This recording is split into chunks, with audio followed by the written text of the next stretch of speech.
Close Racing Supply in Eldred, Pennsylvania has been in business since 1996, serving the motorsports industry with quality parts for dirt late models, modifieds, and stock clip race cars. In stock are parts from top manufacturers like All-Star Performance, Weir's Machine, Sweet Manufacturing, Winners Performance, Willwood Brakes, and many others. CRS is also home of CRS Race Components, providing top-quality suspension parts. Orders are shipped out daily using UPS, FedEx, and truck freight. Find out more at closeracingsupply.com.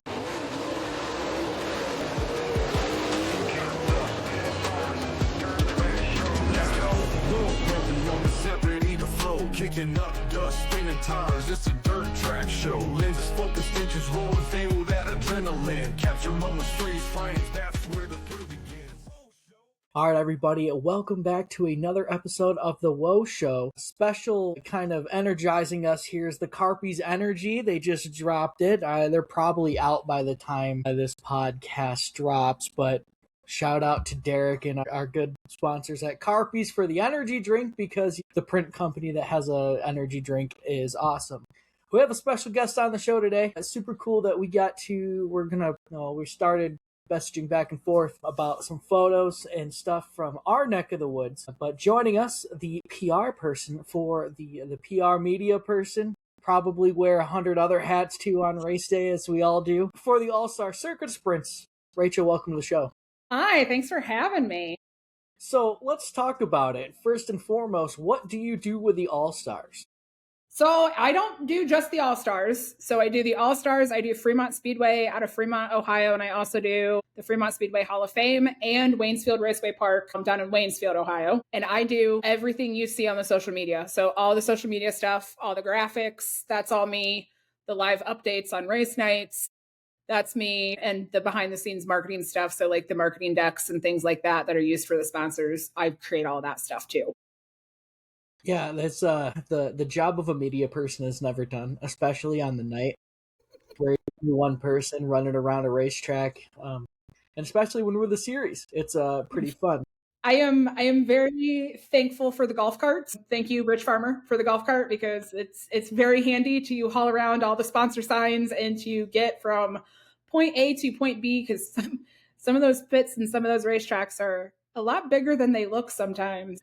Yeah, I mean, the one in general, I know we're going to talk about the State Line show during this podcast, but State Line is one of those where the pits wrap all the way around the back of the track, and it feels like the pits go forever. It's one of the very few facilities where, I mean, we do run out of pit parking sometimes, but like some nights you're probably like, man, this thing just goes forever. How do you guys run out? It's pretty cool. So let's talk about it. How'd you get linked up with the All-Stars?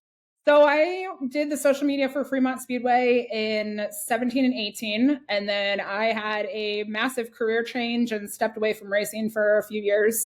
And then when Rich and Shelley Farmer got Fremont Speedway back, they asked me to come back and do the social media again. And then when Rich acquired the All-Stars, I said I went in. This has been a dream of mine for 15 years to travel with a series and do the social media. It's been 15, 16 years ago when everybody was doing the live updates on Twitter. I had my own live update account. I had followed some guys out of central Pennsylvania and saw what they were doing. Realized that there wasn't really anybody in Northwest Ohio doing it. So I kind of made it my own little fun job on the weekend to go to Attica and Fremont every Friday and Saturday night and do live updates. And it kind of steamrolled from there. Yeah, and I never get to go that far out of my little wheelhouse here. My first trip to Attica was actually this year, and y'all are so spoiled with how good those places out there are. I mean, I didn't get to make it to Fremont. And I'm gonna shout out Jim Ballantyne. Fremont with the trucks. I mean, it's the coolest thing ever. I've never seen it in person, but I see photos and stuff all the time. I'm like, this is the coolest concept. So a lot of cool stuff in Ohio. And it's almost like I have never been out there. It's like unknown territory to me. I've been to Eldora, but like I've skipped the entire middle. Oh, you got to come out, because Eldora, as much as I love Eldora, I don't count Eldora because they're that big half mile. I like my little bitty tracks. That's why when the farmers got to promote Waynesfield, Waynesfield's one of my favorite racetracks that I've been to. I've been to, I don't know, about 30 tracks in about a dozen different states now. And I like those itty bitty bull rings where everybody's just fighting on top of each other and you got to really figure out where to go and how to do it. I love Waynesfield. That's another one where a lot of people I've talked to have said it's like going to the Field of Dreams, but for racing because it's in the cornfield. It is right smack in the middle of a cornfield. It's fantastic. And years ago, there used to be people that it was either goats or sheep. You'd drive by and there were goats and sheep out in this pasture out front of it. Amazing. So hey, let's go on to the All-Star schedule here, and the All-Star Circuit of Sprints, and we were talking about it in its second year since its rebirth. I guess, maybe Rich would be the one to talk to more in depth on this, but like when you guys are planning a schedule and stuff, what are kind of the highlights this coming up season, and what'd you like last year?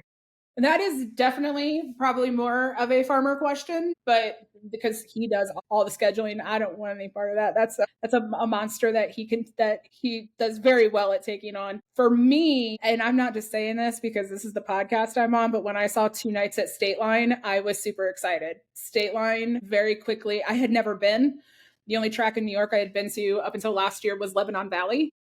And State Line very quickly became one of my favorite tracks. And part of that is because the grass in the infield is fantastic. I just wanted to take my shoes and socks off and run around the infield because I've never seen infield grass as plush and pretty as State Line's infield grass is. So shout out to whoever's doing State Line's infield grass. It's fantastic.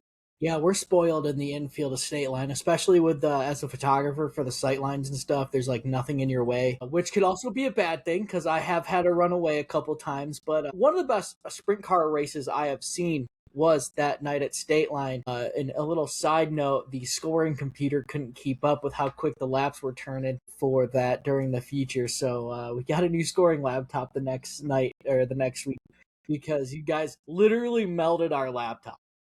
It's a fantastic place. I really am. Like, no joke. When I saw 2 nights at State Line, I got really excited because I was like, what else on the schedule too? So Freedom's in your neck of the woods too. So we'll be back at Freedom. We did the first ever 410 sprint car race at Freedom this last year. So we're heading back to Freedom. That also was a super cool little joint. Really enjoyed that place. The racing was great there too. The crowd was fantastic. The crowd at State Line was really good too. It was one of my favorite moments of the whole season was standing in the infield, and Alex, our announcer, always does Phil Collins in the Air Tonight. And I was facing the front stretch, the New York side, and the entire crowd when the air drums came on, every single person in that grandstand went, ba-dum. It was my favorite moment of the entire season. And I was so mad that I did not have my camera running at that moment in time. But it's great. So we're going to do a couple different Indiana trips this year. So early in May, where we added Kokomo and Lawrenceburg. We'll do 2 nights at Kokomo, which is another favorite track of mine. So I was excited to see that. And we'll add Lawrenceburg onto it. I actually have the schedule in front of me because I don't quite have it memorized yet. Give me a couple more months and I'll have it completely memorized. Back in June to Williams Grove and Lincoln. That's always a fantastic time. Again, a couple of my favorite racetracks in the country that I've been to. So I'm super privileged to be able to go back and do the things that I'm doing with the series at those tracks. Speed Week's always the big thing. We do have a break on Wednesday night this year, but Speed Week is the pinnacle. Like, everybody comes in for Speed Week. We had one of the best Speed Weeks, I think, that the All-Stars have had in recent history. This last year, we had almost the most cars all week long. And had we not had 3 rainouts, it would have been the biggest paying All-Star Speed Week in the history of Speed Week. Yeah, looking at Speed Week right here, I mean, you guys start at Attica, you finish at Atomic, and it's just a murderer's row, I would say, of just great racetracks for sprint cars. Sharon, Wayne County, Eldora, obviously, we just talked about. That's in a different category of its own. Waynesfield, Fremont, and then you finish up at Atomic. Being at a racetrack, I mean, I know you said you had 3 rainouts. What is that like as a media person when you're looking at what is this? It's like it's a week and a half run with 1 night off. Yeah, I had done, like, as a fan, the travel before. I had not done all of Speed Week, but I had done most of Speed Week in one year. This last year was the first time that I had actually done the whole Speed Week and worked it. And it's grueling for us. I cannot even imagine being a team and having to get up and do car maintenance and getting to the next place and everything that the actual teams have to go through, because just I know just for me going from night to night to night, at least I got to sleep in. Like, I didn't have to get up and maintenance a car. I didn't have to go to the car wash and do those things. So I had a blast, and I was probably the only one of us that on Saturday night at Atomic was sad it was over. I'm like, really? It's over? Like, we can't do a couple more nights? I'm sure if I said that out loud to any of the other guys at the time, they probably would have not been happy with me and been like, yes, Rachel, it's over and we're going home. Well, I was looking at it. I mean, takes place right during my birthday week, so I was looking at seeing trying to hit a couple of those. But you guys in the true spirit of the All Stars, because the All Stars never was a big touring national. It was always, I mean, it was always one of the better paying series, but it was always kind of located in the Ohio, Indiana, yeah, New York areas. So I mean, even in that little area, I mean, what's it like seeing all these guys come in? Even so, like, for example, I'm sure for State Line, we're gonna draw guys from Central PA, Ohio, and New York, because I know a couple New York guys came down with their 360. Yeah, it's cool to see the different ones that come in. State Line and Freedom, and that swing when we did it last year, it was fun to watch. I knew of Matt Farnham. I had never seen Matt Farnham race before, and he's super impressive. Like, I was really glad when I started seeing him show up to other races, because I was like, this dude is good. Like, he's fun to watch. So it's really cool to see the different talent in the different areas. I mean, you got to Central Pennsylvania, and like, it's Central Pennsylvania. Anybody who follows sprint cars knows something about Central Pennsylvania and the guys out there. But then when they come to us, so we had Danny Dietrich that, followed all of Speed Week, ended up winning the championship. Brock Searfoss ran with us a couple of nights. There was a couple other guys. And so it's fun to see them come out, out of their element of Central Pennsylvania and come to us. So it's fun to watch who's going to be where for what and how are they going to do. Because it's everywhere you go, it's a different beast. It's a different animal. There's no two tracks that are the same. So, and then when we show up on tracks like Freedom, where none of the guys had really been before, it's an even playing field because nobody's been out on that track before. Yeah, especially a place like Freedom. You talk about tight little bull rings. That's not a bull ring, but it's a tight little D-shaped oval where it has provided some of the best racing I have seen. Special place to me, that was our first ever race that we promoted, was at Freedom, and that was an awesome race. Cool little places. I mean, you guys go to cool little places all over. I mean, they're not all little, but you guys get to go to Mercer a couple times, there twice, which I fell in love with this year. Never been there. Now I can't get enough of going down there to Mercer, and it's not that far away from me. But I mean, because I didn't get to compare. Bad journalism here. What are new stops? Are there new stops on the schedule this year versus So the last year? New compared to last year is the couple nights at Kokomo, the Lawrenceburg. I know there was Butler Motor Speedway in Butler, Michigan. We're hitting for the first time. That's new on the schedule this year too. Let's see. I thought there was one. Nope, just those three. The two Indiana, Kokomo, Lawrenceburg, and Butler. So we'll do 6 in Butler. We'll do a Michigan weekend in August. And it's kind of crazy to think that you guys go all over, like to like, again, Michigan, like that. You don't think sprint cars when you go to Michigan, and you guys are going to be up there. So super cool. You get to see so much of the country, seeing the 410. So, I mean, is there anything, as we were talking beforehand, we both followed the All-Stars, pretty regularly. What's like one track you wish you could bring back for the All-Star circuit of sprints? I'm going to put you on the spot here. You can be a little bit of a fan. I can't think of, with the addition of Kokomo was a hope and a dream for me this year. Because I personally, like Kokomo, I've been to Kokomo a handful of times, mainly for non-wing racing. I've been to one winged race, and it was an all-star race probably 8 or 10 years ago. So Kokomo was one that I was kind of putting a pin in going, oh, I really hope that there's a Kokomo this year. And I think anybody that's ever been to Kokomo probably thinks that about Kokomo, like put it on, like get your ass to Kokomo for a reason. But yeah, I think because most of the other tracks that I've been to in my like adventures of a fan have been Knoxville, Devil's Bowl, way out of what our range would be. So we're going to move on away from the All-Stars. Let's talk about the entire journey. You touched on it a little bit.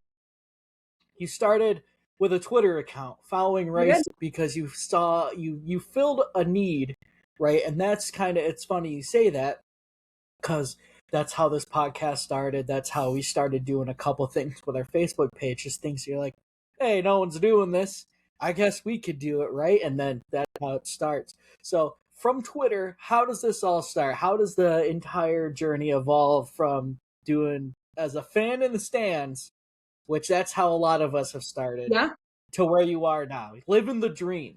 So my first race, I started this probably a little later in life than what most fans did. I wasn't born and raised in it or around it. Honestly, didn't even know sprint cars existed until 2010. Ex-boyfriend took me to Attica for Attica Spring Nationals in 2010. That was the very first race I ever went to. Fell madly in love with the sport. After him and I split up, I had gotten the Twitter account to keep up with things. I became a big obsession very quickly that I wanted to know who was doing what, where at all times. And Twitter at the time was the easiest way to do it. So I started my own Twitter account. And when him and I split up, I took the next summer and I started traveling. So I did the Twitter thing for a while. That got me, I mean, we all know how Twitter works. You follow people and it's, you know, especially back 15, 16 years ago, Twitter was fantastic. You got to like really know people that, like, I'm still friends with people that I met on Twitter 15 years ago. And that led to writing for a little bit for the Dirt Network. I did that for part of a summer, which that in turn led to doing Facebook Live interviews at Attica Raceway Park pre-race. So every race, we'd pick a different driver and I would do on-camera Facebook Live interviews, which then led to the Fremont Speedway in 17 and 18. So it all just kind of like fell into place in a way that I didn't think that it ever would. But actually, honestly, traveling with a series was always the goal. And now you're here. And now I'm here and now I'm doing it. And it's like, it's crazy. Like we would be on our way to, you know, wherever we were going that weekend and we'd be in the truck and I would just literally be sitting there thinking to myself, like, it's been 15 years. Like, this is all I've wanted to do. And here we are, and here's what I'm doing. I love what I do at the tracks. Like, don't get me, if I didn't have this opportunity with the All-Stars, I still would be in love with, because I do love Fremont Speedway will always be home. They were the ones that really gave me the opportunity and really gave me the leg up to do what I'm doing now on the social media and the marketing side of things. So like Fremont Speedway will always be home, but it's different being out on the road. Like at home, I'm doing the live updates and the pictures and things like that, where everybody else has their job. We run with such a little staff with the All-Stars and everybody does a great job, but there are times where I have to jump in and do things that I wouldn't normally do at Fremont. And then there are times where the guys come up and they're like asking me questions. And I'm like, do you see this? I post pretty pictures on the internet. Please let me call somebody to answer that question because I don't know the answer to that. So being out on the road, I've learned a ton. I've learned a ton on a different side of racing than what I ever thought I would. Yeah, it's funny you say that, how everything just kind of fell in together, right? Because that's kind of, I find that a lot of motivated people in the industry they just fall into like, they always end up where they should be. Is kind of my mentality. Is if you grind hard enough, you're gonna go. First time I went to Eldora as a media person, I was all starry-eyed and googly, and I'm like, I don't belong here. And I still have those moments when I just went to PRI, and I was sitting there and talking to the promoter of PPMS, Tyler Harris. We sat there and we were just like, you ever just feel like you just don't know how you got here, but you're thankful for it? And that's the perfect way to describe about everybody's journey, it feels like, in racing. So Looking forward to it. I know it's pretty early. Has anybody committed to running the All Star schedule yet that's been announced or no? Not to my knowledge. So I don't find out those things until it is time to post them on the social medias. So I don't have any information on anybody that has officially signed up yet. Well, that will be fun to see who signs up. It felt like this year, with the All Stars coming back, and it's funny. The promoter of State Line, if you didn't know, he just took the track over this last year, and I don't know if I covered this in my 2 podcasts with him, whether it's the one that we did first to release the schedule or not. But the 2 things I told him, you know, to whatever the one thing that I was like, listen, we need sprint cars, and then I saw the press release for the All Stars coming back, and I sent it to him. I'm like, we need to get on this. And then, like, I don't know, it was like 4 days later, he's like, "Yeah, we got a show." And I was like, "Okay, that was pretty swift." So, and my actual the other thing with the All Stars is the night that it was there, and it rained on and off all night. It was a weekday show. I wasn't even the track photographer. I didn't even have a pot to piss in at the time when it came to media stuff. And it was me, some other dude taking photos, and I think like 2 other people were there. And it rained on and off. We did track prep 7 times, and there was 2 classes, so everybody was annoyed. And the track photographer just was like, I gotta go. So I ended up being the track photographer by the end of that night for that night. And then obviously here we are now. So small world, everything coming back together. I know it's going to be a huge night there for the All Stars at State Line. Can't wait to see, there's so many cool places to see the All Stars. I mean, go see them.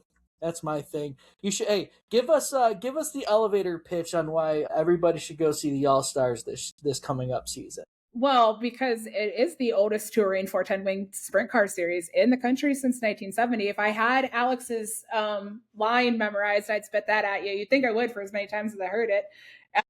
Honestly, I love the way that Farmer calls it the working man series, because that's really what it is. And that's what he's really aiming to do with it. Yeah, do we have some grueling things with Speed Week and being on the road? But the whole point is to get these guys a stepping stone. If they want to eventually travel on a national level, there's a nice in between for them. And traveling with us, you're home during the week. You can still go to your day job. You're not taking a whole bunch of time off if you don't need to, if you don't want to. And it's those guys that I have a soft spot for. Those are the guys I will always root for. The guys that are out there in their garages at home with the kids running around doing their maintenance, and then going out and showing the fans a good time on Friday and Saturday night. And it's just I could say it for racing as a whole, but it's such a family thing. And it's even more of a family thing when you're in a series like this. Yeah, a lot of great names actually show up to these races too. Just looking at the points. Again, this is gonna sound like a commercial for the All Stars. And I am a late model guy, so I just heard Are we converting you? Marty Sakala is probably sitting there because he does the PR for the 305 series up in New York, and he's always like, "Oh, we're gonna get him, we're gonna get him," and I'll fill in as their photographer, and he's like, "We're gonna get him, we're gonna do it," or whatever. You guys got, Brennan Spithaler's, local to us, Tim Schaefer, local legend if you follow sprint car racing. And I mean, you just never know who's going to pop in a 410 around here. So, super cool. Hey, we got one last little segment we've done since, not forever, but fast 5 questions. You can make some friends or enemies or whatever. We're going to put you on the spot though. Question number 1. Who's your favorite race car driver of all time? Okay, I knew this was going to be a part of this. I don't legitimately, this is not a blowing smoke answer. I do not have an all-time favorite. Uh-oh, did I lose you? Nope, you're still here. My screen went completely haywire. I thought it hung up. Okay, like legit, not blowing smoke. I don't have a favorite because I have so much respect for every one of those guys that get out there and do that every weekend because I couldn't do it. There's no way I'm getting one of those cars. Like, y'all have the balls to do it. Go out and do it. I'm rooting for every single one of you. Man, that was the best PR answer I have ever heard really in my entire life. The bad thing is, it's honest to God, it's not a PR answer. It is legitimately how I feel about it. Like, I could never pick a favorite. I think depend on when the wind blows is who's my favorite, but we'll go on. What's your favorite racetrack? I have an idea what it is, though. It really is, like, again, Fremont is home. Like, the racing there is fantastic. The divisions, because we run 410s and dirt trucks on a regular night, the divisions are fantastic. They're always racy. They're always competitive. And the track prep is always phenomenal. So, like, I really do have a hard time saying anywhere but Fremont because it's home and it really is one of the best, especially after I've been to, like I said, about 30 tracks in about a dozen different states. It's hard to compare. So, we're going to go. What is your favorite racing moment of all time that you have been there? Like, oh, that one's an easy one. I was on Beer Hill the night that Fred Raymer won the National Open. That was one of the most insane and electric experiences I have ever been through in my life because he had just announced his retirement. That was going to be his last races. He had never won National Open before. And to be sitting on Beer Hill with every posse fan imaginable when Fred Raymer crossed that checkered flag, like, that was insane. I've never seen anything, and I don't know if I will ever see anything like that crowd ever again.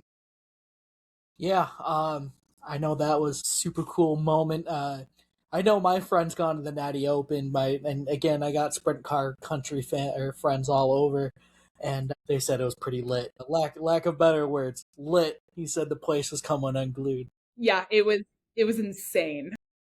The moment that made you fall in love with the sport. It's a follow-up question, but it can be the same thing. But honestly, I've always been into cars and fast things, and I thought about drag racing for a hot second. So, like, fast cars have always been in and out of my life. I don't honestly know what it is about sprint cars that grabbed a hold of me like it did, but it really was that very first. It was an all-star race. It was Spring Nationals at Attica in 2010, and just having never seen anything like that before just really grabbed a hold of me. So that it really was from the very first night. It grabbed me and did not let me go. All right, we got one last thing. 3 things you're thankful for. Okay, well, sprint cars, because if it weren't for sprint cars, I won't be here. Like, it's going to sound sappy as all get out, but they know it. Rich and Shelley Farmer at Fremont and with the All-Stars in Waynesfield. If it weren't for them, I wouldn't be doing what I'm doing, and I don't know where I'd fit in at racing. They've completely given me a home. They are amazing people. They do incredible things for the sport as a whole that is just, I cannot speak any more highly of them than what I do. They're wonderful people and they do amazing things. And it's the holidays. So all my friends and family, like, because they're the ones that have put up with me being gone and being on the road and missing family events and not being at things. They all know for the last 15 years, from April until October on a weekend, I'm not home. Like, whether I was working at a track or a series or not, I still wasn't home. I was chasing them. So, like, I'm very grateful for my friends and family that have put up with my crazy obsession for the last 16 years. And before we get out of here, I know you've already said, the farmers, but thank everybody that makes this happen. Usually, if you're a race car driver, you thank your sponsor. But whoever else you got to thank, that's made this trip possible. Really, the farmers and my friends and family. Like, I don't have sponsors. Not yet. If anybody wants to sponsor me, I don't know what you would sponsor me for. Sure. Yeah, like, it's anybody in my life for the last 16 years that has put up with my craziness and listened to my stories and blathering on about this race and that race and everything else. And 9 times out of 10, my friends and family have zero idea what I'm talking about, but they listen to me anyway. So, well, it's been good having you on here. You guys might convert me yet into a sprint car guy. Totally to be determined. We'll see how this thing works out, but appreciate you coming on. Can't wait to see you come to some local tracks. Maybe we'll see each other in passing at some more tracks, but thanks for coming on. Thanks for having me on, and I'm looking forward to seeing you guys when we get out that way this summer. Hell yeah. All right, everybody, start again. Hey, everybody, Woah Nelly from the future. Time to do some ad reads here, as we have a lot of partners that make everything here happen at Woah Nelly Productions. First and foremost, Carpy's Print Company is your source for the best wraps, merch, designs. If they don't do it, you don't need it. And that says everything, because they even do energy drinks, RC car wraps. I see stuff that they do all the time that I didn't even see pop up, whether it be on their Facebook page or not. Some of the best wraps in the game. If you see it out on the racetrack and it looks amazing, it's probably a Carpy's Print Company product. So make sure you go and mention us today to get your wraps for 2026, or your merch, or anything else that you might need for print purposes. Zenfolio is the backbone of Woah Nelly Productions. Our website runs on Zenfolio, and if you bought a season package or photos from us this year, that's where you got them from. It's a Zenfolio powered website. Without them, we wouldn't be able to do all these cool things. We use them in very interesting and unique ways, and we hope to continue working with them in the future. And of course, Close Racing Supply, your home for all dirt track oval products. If you need it, they probably have it to go fast in 2026. It's time to start getting back out in the garage. Racing season's not that far away. Affliction Race Cars is the official modified of Woah Nelly Productions. It is also time to, maybe think about some upgrades. David Scott has a whole bunch of things going on in his shop there. And the Scotts have been great supporters of what we do here. And I cannot wait to keep seeing what they do out of their shop. They're good partners with Close Racing Supply. And you can get Close Racing Supply parts right there too.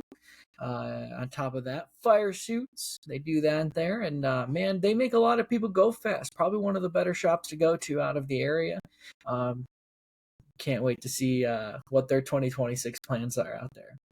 Bernahalo Hot Sauce Company was part of our sponsorships in 2025. They sponsored the Hot Laps portion of the Woah Nelly modified races. They have some of the best sauce in the game. They going on and on about how I am not a hot sauce person. I am not a fan of the heats, and they bring flavor along with some heat. So check them out today. It's worth a try. Some other lower down here on my list of sponsors, FHM Performance started this year, was our power plant supplier for our go-karts. Victory Fuel, State Line Speedway, and Bradford Speedway, also partners in 2025. If you want to get a part of us in 2026, reach on out. We'll be doing this podcast all winter long. And now back to the program.